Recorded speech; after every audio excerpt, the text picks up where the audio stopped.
Bonjour. À l'aide d'une photo RAW,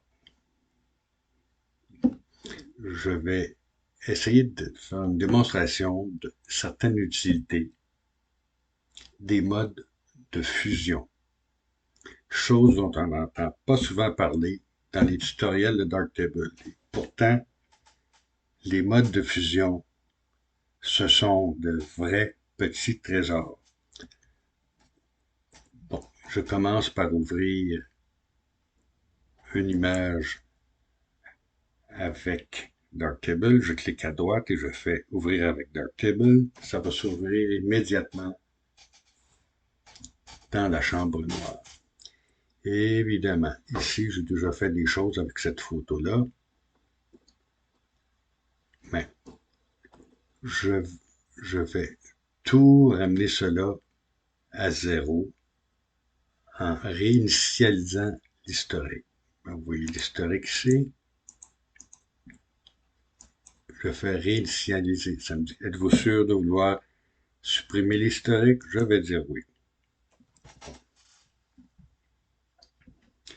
Je vais partir de reconstruire les hautes lumières ici. Filmique, exposition, ce sont une autre méthode qui est très bonne. Par contre, je trouve que ça donne un contraste comme le film argentique, les clichés argentiques. C'est pas toujours ce que je veux. Donc, j'ai pris l'habitude de repartir à zéro. En partant de ça ici, si j'étais sur exposition, par exemple, qui est surligné, ma prochaine opération ferait disparaître ce qui pourrait être en haut. Moi, je vais aller sur reconstruire les hautes lumières. Et bon, je vais partir sur balance des blancs. T'sais. La balance des blancs ne sera pas touchée pour le moment. Et à la première opération que je vais faire, tout ça ici ne sera plus considéré. On repart pas à zéro, mais à partir de l'étape 6. Je vais dans l'avant-dernier petit icône ici qui s'appelle retouche. Si je clique, ça peut déplier un paquet de modules, j'en ai trop. Si je clique une autre fois, j'ai simplement un minimum d'outils qui sont sous l'onglet retouche. Je vais cliquer pour enlever les aberrations chromatiques. Je vais cliquer pour la correction des objectifs. Suppression de la brume, ça peut être utile des fois. Je vais la mettre. Aberration chromatique, je vais la mettre. Quoique ma lentille ne souffre pas beaucoup de ça. Vous avez vu, comme ici, après reconstruire les hautes lumières, ben, l'orientation est toujours là. J'ai pas pivoté l'image, mais en allant sur l'onglet orientation même, orientation, je pourrais pivoter l'image. Non, mais je veux pas faire ça du tout.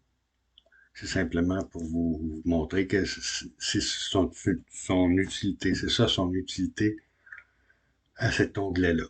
Bon, on part vu que je n'ai pas changé, on reste toujours à la même place. Je vais passer à recadrer.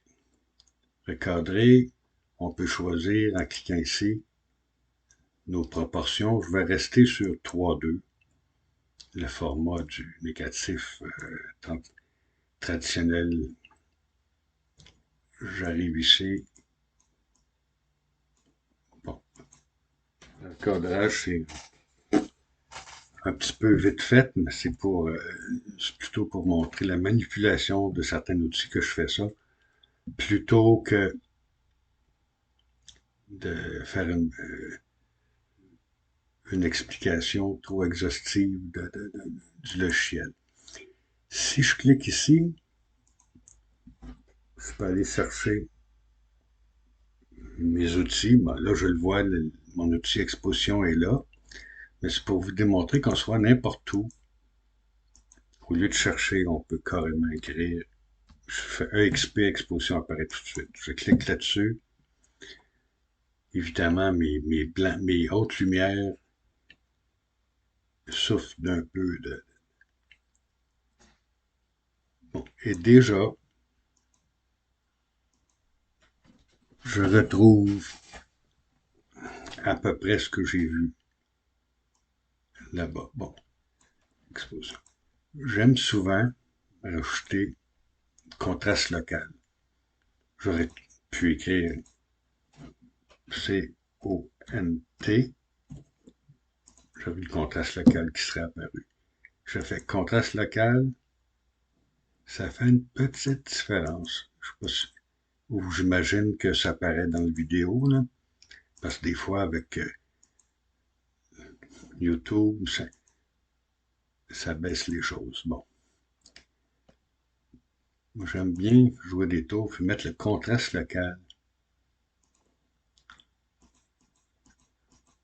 Simplement assez local. Ça met le sujet en évidence. Bon, s'il y a des gens qui ne sont pas familiers avec les masques, je viens de dessiner un masque. On voit où le masque s'applique. Avec la molette, je peux agrandir le masque et sa zone intermédiaire. Je peux le diminuer en appuyant sur le mode, sur la majuscule, excusez-moi, la touche majuscule, la tenant enfoncée. Je peux agrandir la zone intermédiaire ou je peux diminuer la zone intermédiaire en appuyant sur aucune touche. Simplement avec la molette, je peux diminuer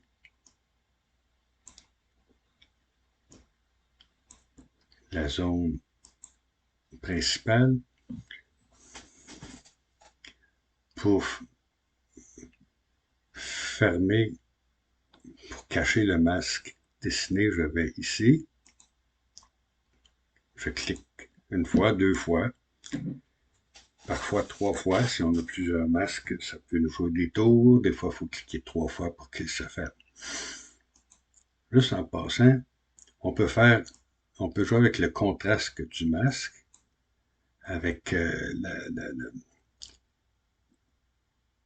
si je reviens, je vais revenir ici, je vais carrément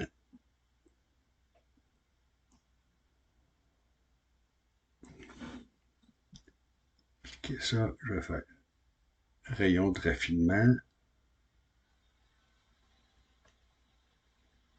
Ça, c'est merveilleux, là. Mettre plus appliqué, là, ça aurait caché l'oiseau au complet. Mais c'est pour vous montrer qu'on on peut jouer avec plusieurs choses. Bon, je fais ça. CTRL-clic, je rajoute un point. Après ça, je peux y toucher. Ah oui, donc.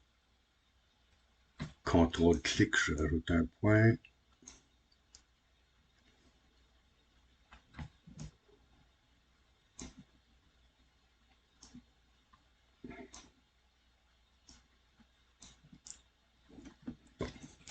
Puis là, on peut jouer avec le rayon de raffinement.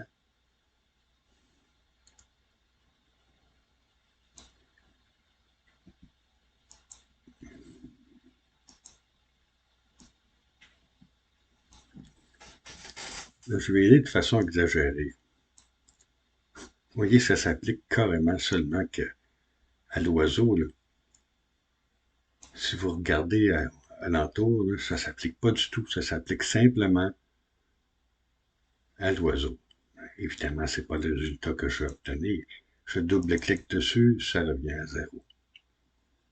Ça s'est appliqué simplement aux zones. Bon, j'aurais pu dessiner ici. Là. On peut même rajouter un autre masque. T'sais.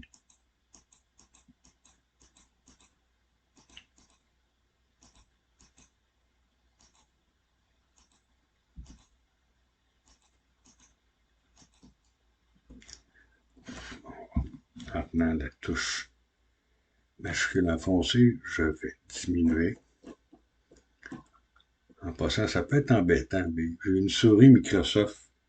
Il s'agit d'une chic Node sur la molette, puis ça tourne durant 15 secondes, donc j'ai pas besoin de me faire aller le doigt longtemps là-dessus. Ce qui est l'inconvénient avec la plupart des autres souris, c'est qu'il faut tourner, tourner, tourner, tourner. Bon, je vais faire disparaître le masque. Je vais cliquer sur la flèche ici. Là, ça fait apparaître tous les masques dessinés. Je clique une autre fois, ça fait disparaître les masques dessinés. Ils sont toujours là. Je clique dessus, ça revient. Je clique, ça ferme. Puis, évidemment, ça s'applique toujours à la grandeur. Double-clic dessus. Bon, c'est peut-être un peu trop, je vais l'enlever. Maintenant, je vais avec ça ici à droite en haut. Je vais effacer ma dernière requête. Je vais demander courbe des tonalités. C-O-U-R. Ben, il est déjà apparu. Courbe des tonalités.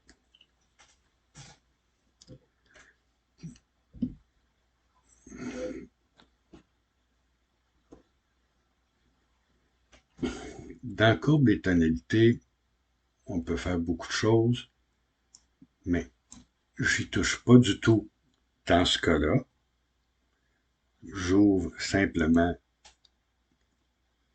des masques paramétriques et dessinés et je viens sélectionner une zone. Là, ce que je cherche, c'est ouvrir, c'est sélectionner mes hautes lumières. Voyons ce que ça a sélectionné ici. Oh, c'est pas ce que je veux. Je vais aligner ça vers les hautes lumières. Bon.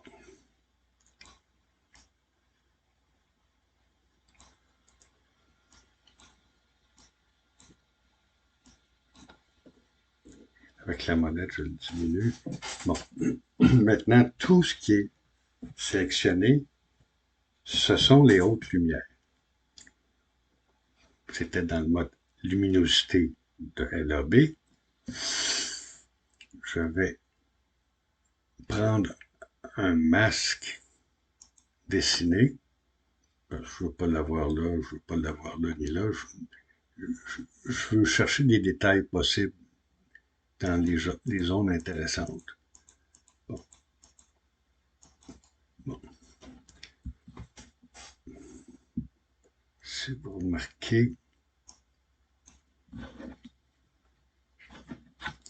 je vais agrandir le mode de...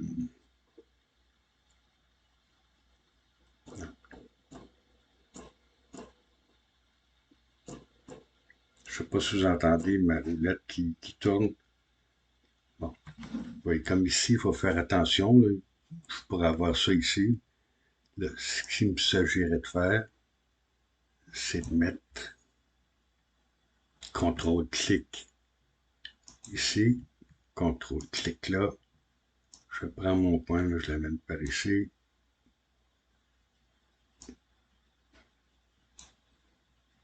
Je prends mes points. Et il vient d'être désélectionné. Parfois, comme là, c'est un petit peu bizarre comment c'est dessiné, mais on peut faire un premier masque, un deuxième masque, puis c'est plus facile à contrôler ce qu'on va faire. Maintenant, la zone qui est sélectionnée est surlignée en jaune.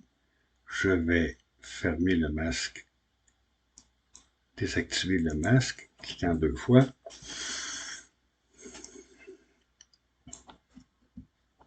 Et je vais seulement aller dans le mode de fusion. Je vais aller dans le mode multiplier. Je ne sais pas si vous avez remarqué ce qui apparaît à ce moment-là. Je vais agrandir. Là. Mais dans mes zones sélectionnées, C'est-à-dire, partout où vous voyez du jaune, j'enlève le jaune. J'enlève l'ajustement que je viens de faire, je le remets. Bon. Naturellement, l'effet est beaucoup trop sévère. Normalement, c'est entre 15 et 25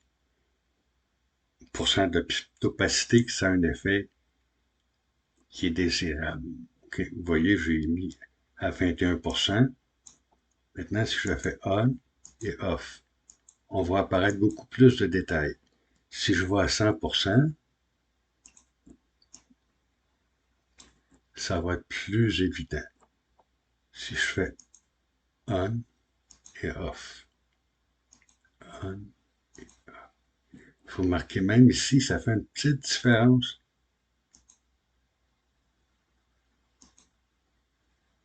Il y a beaucoup plus de détails qui apparaissent.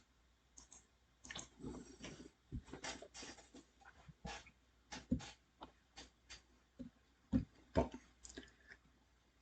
j'efface ça ici. Maintenant, il y a le mode low pass, P-A-S-S. Fit pass pass. Assez curieusement,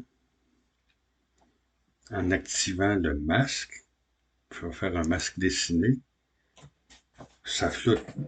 Ah, c'est quoi l'utilité? Par contre, en servant des modes de fusion, on peut toujours faire agir ça sur simplement une région. Bon, on va en faire un. Je vais aller sélectionner ça ici. Oups.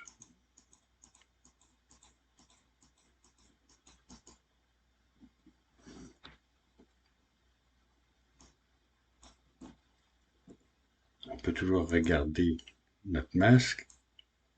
On peut changer l'opacité du masque. On peut changer. En tout cas, je vais passer tout droit sur trop d'explications. Ça va prendre 3 heures. Bon. Si je viens maintenant dans le mode de fusion,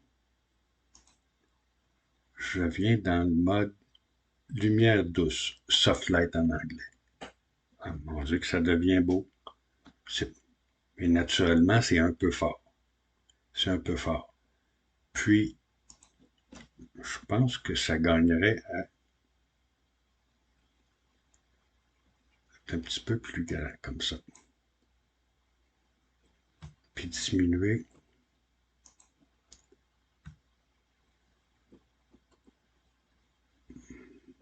Ou augmenter.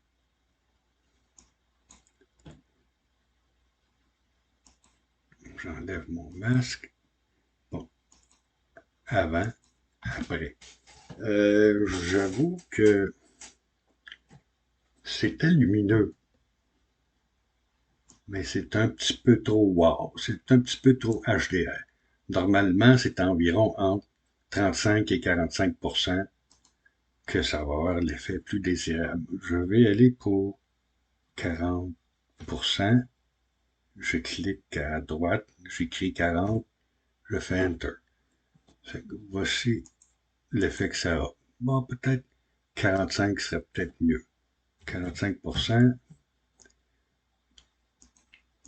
ça dépend des photos. Ah, celle-là, je me laisserais tenter d'aller jusqu'à 50. Hmm. L'exception qui confirme la règle, 53%,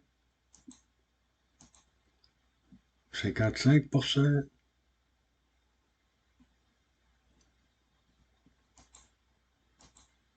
Bon, la photo a pris vie.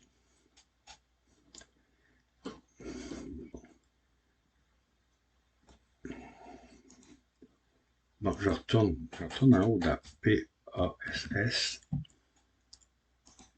Il y a fil passe haut aussi. Je prends à peu près la même procédure que tantôt. Je vais aller dans les masques dessinés. Je vais dessiner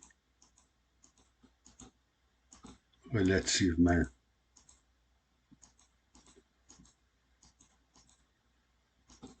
l'oiseau.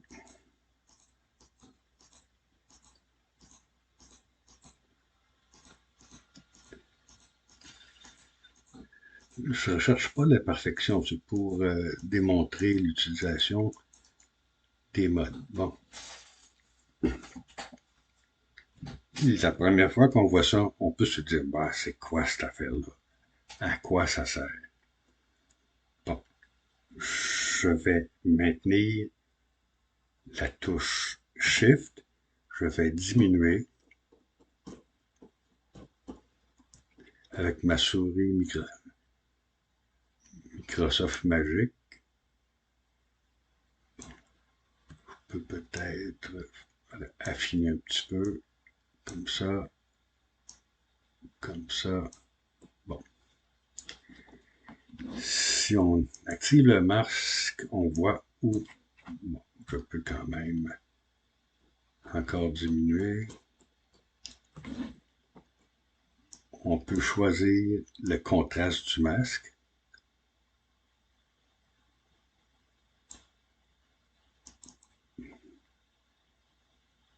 Le rayon de raffinement. Je pense que ça aide l'allure comme ça.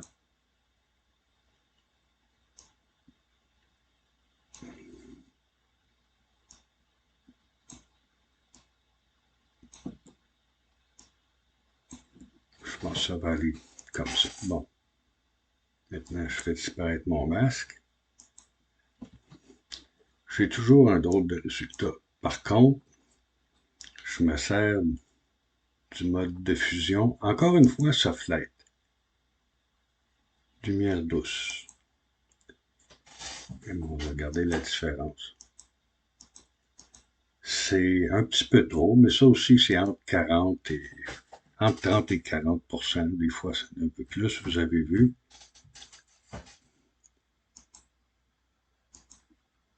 Non, ça va être dans le 40. Disons 42. Disons 45.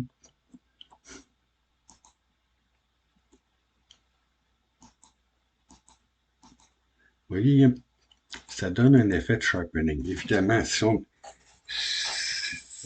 c'est toujours préférable de regarder les ajustements à la grandeur qu'on va produire l'image. Si on imprime un 16 par 17, ben, faut faire l'équivalent de 16 par 17 puis regarder l'effet que ça donne. Si on fait un 8,5 par 11, ben, on regarde approximativement un 8,5 par 11. Avec le premier ajustement mode multiplié, on a gardé beaucoup de détails dans les hautes lumières. Avec le filtre passe-bas et le mode soft light, on a avivé un peu nos couleurs. Avec le filtre passe-haut, on a affiné nos détails. Bon. En finissant, je retourne dans l'onglet ici, Exposition, j'aurais pu l'écrire aussi, et sur le premier petit icône, je clique à gauche, ça fait instance multiple, je fais une nouvelle instance. Nouvelle instance qui n'a aucune incidence sur la photo jusqu'à temps que je me serve de quelque chose. Ici, je vais chercher mon panneau en haut, je vais faire petit, je vais aller chercher les masques dessinés et je vais dessiner mon canard. Mon masque est bien trop drastique. Ce que je vais faire en enfonçant la touche majuscule, en étant dedans, puis je vais faire tourner ma molette jusqu'à temps que ça fasse un dégradé qui me plaise. Bon. Ce que je vais faire dans le moment, je vais inverser mon masque. Je vais peut-être le diminuer un petit peu. Je vais faire disparaître l'indicateur de masque. Je vais éteindre. Je vais la mettre à grandeur de l'écran. Puis, vu que j'avais inversé mon masque, tout ce qui est à l'intérieur, à l'intérieur de mon dessin, ne bougera pas. Par contre, je vais foncer ce qu'il y a alentour, aux alentours. Et ça attire le regard sur notre canard. Bon, faut pas exagérer non plus avec l'effet, là. Le, le moins que le moins évident que c'est, excusez mon langage, ça n'a pas l'air artificiel, ça a l'air naturel. Et évidemment, il reste des choses à faire sur cette image-là, comme beaucoup de petites choses, là, mais en particulier enlever la branche qui, qui, entre, qui entre ici comme si c'était une flèche qui, qui avait attaqué, qui avait atteint le canard. Il s'agit d'aller dans retouche. Moi, il y a plusieurs façons. Ben, il y a deux façons de s'en servir. Moi, je vais toujours dans le deuxième anglais. Je fais contrôle ici. Je sélectionne l'outil dessin. Là, je vais pas aller, oups, je vais le resélectionner. C'est simplement pour la démonstration, parce que j'en ferai pas. Bon.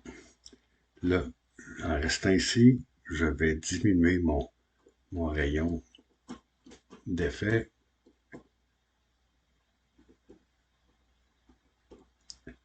Bon, je fais disparaître. Bon, il s'agit d'être méticuleux. Toujours pour la fin de démonstration, je vais juste vous montrer que je peux en faire 3-4.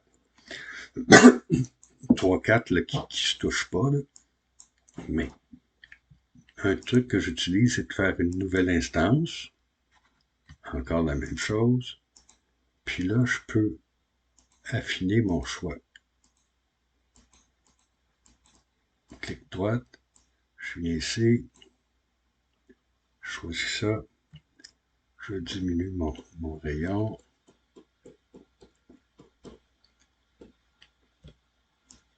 Et je choisis une région. Je fais disparaître. Bon, déjà, c'est miraculeux. Vous pouvez vous imaginer comme on peut y aller délicatement pour enlever des choses comme ça.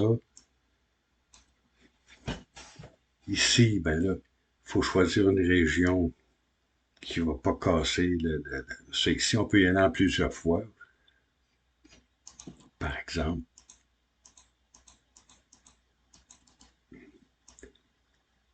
Je vais comme ça.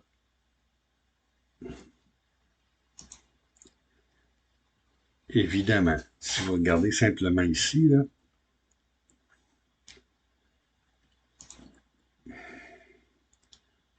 je peux choisir jusqu'à temps que je trouve une région qui est une couleur qui ressemble.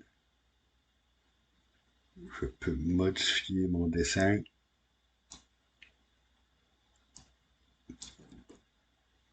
J'enlève ça.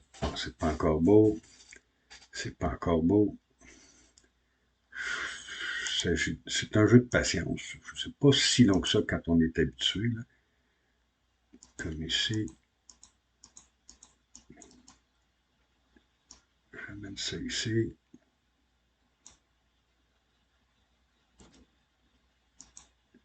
Bon, déjà, c'est pas si mal. Je vais y amener.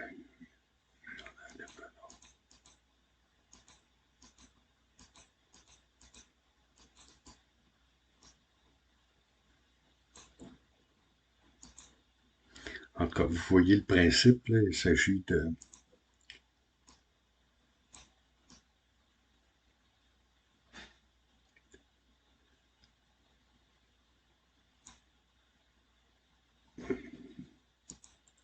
Il s'agit de travailler avec ça. Évidemment, là, je suis très grand, mais déjà, c'est disparu. On peut aussi, une fois qu'on a terminé ça, là, c'est certainement pas pour la beauté de la chose, mais je vais faire PASS, un autre filtre passe-bas. Ici, ben, c'est le masque qui va apparaître, c'est pas ce que je veux. L'autre à côté, c'est instance multiple. Je clique dessus, nouvelle instance. Si je fais mon masque dessiné, je peux simplement venir chercher un masque qui était déjà dessiné. Je vais aller chercher mon masque d'exposition groupe 1, si je me rappelle bien. Mais je vais l'inverser. Donc, il va faire effet à l'extérieur. Je diminue un tout petit peu. Je fais disparaître ça. On peut augmenter le rayon. En augmentant le rayon, ce que vous voyez ici, là, ça devient de moins en moins évident. On peut même faire un effet spécial. Là. On peut s'amuser longtemps avec ces outils-là. Par contre, il faut penser à mode de fusion qui offre des possibilités pas mal fantastiques. On peut faire la même chose avec Filmic, etc. Mais on a beaucoup plus de contrôle avec les outils plus conventionnels et les modes de fusion. Pour les modes de fusion, il y a certains types qui font des vidéos où on peut apprendre sur Photoshop, des fois sur GIMP, mais ça nous fait découvrir des choses comme ce que je viens d'indiquer. Par contre, quand j'ai fait le mode de tonalité, c'est évident que si ça dépassait de beaucoup, c'était brûlé sur le capteur, je ne pourrais pas aller chercher la même qualité de détail. Par contre, moi, ça me satisfait comme outil. Bon, la photo mériterait d'être retravaillée légèrement, comme faire disparaître ça ici. Le flou, là, ben, il est peut-être un petit peu exagéré, mais vous voyez le but de la chose. Fait que je vous remercie de votre attention. Si j'ai pas trop bégayé puis ça peut aider quelqu'un, je suis content. Merci beaucoup. Bonjour.